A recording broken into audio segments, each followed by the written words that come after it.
ମୟୂରଭଞ୍ଜ କେବଳ ଆୟତନରେ ଆମେ ଓଡ଼ିଶାର ବଡ଼ ଜିଲ୍ଲା ନୁହେଁ, ଆମ ହୃଦୟ ବି ସେତିକି ବଡ଼। ଆମେ ନିଜ ପରିଚୟକୁ ଲୁଚେଇ ରଖୁ, କାହିଁକି ନା ଆମେ ପ୍ରଶଂସାକୁ ନୁହେଁ କାର୍ଯ୍ୟ କରି ଦେଖେଇବାକୁ ପସନ୍ଦ କରୁ। ପୁରାତନ ଇତିହାସ କହେ ଶ୍ରୀରାମଚନ୍ଦ୍ର ଭଞ୍ଜ ଦେଉଥିଲେ ଏ ରାଜ୍ୟର ଶ୍ରେଷ୍ଠ ରାଜା।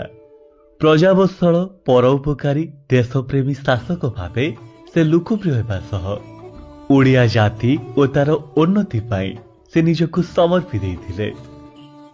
ସତେ ଯେମିତି ପ୍ରକୃତି ନିଜର ସମସ୍ତ ଆଭୂଷଣ ଉଜାଡ଼ି ପକେଇଛି ଆମ ମୟୂରଭଞ୍ଜ ମାଟିରେ।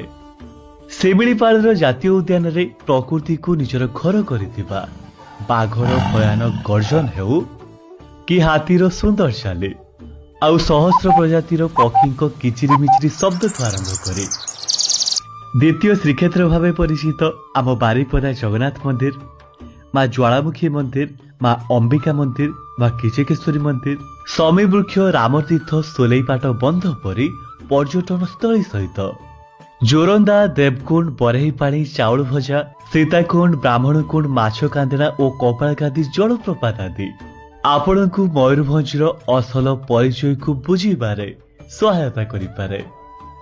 ମୁଁ ନିଜକୁ ଗର୍ବ କରେ ଯେବେ ମୟୂରଭଞ୍ଜିଆ ଲୋକ କହି ମୋତେ ଲୋକେ ଚିଡୁଥିବା ବେଳେ ମୁଁ ତାଙ୍କୁ ବର୍ତ୍ତମାନର ରାଷ୍ଟ୍ରପତି ଦ୍ରୌପଦୀ ମୁର୍ମୁଙ୍କ ନାମ କହି ତାଙ୍କ ମୁହଁ ଚୁପ୍ କରିଦିଏ।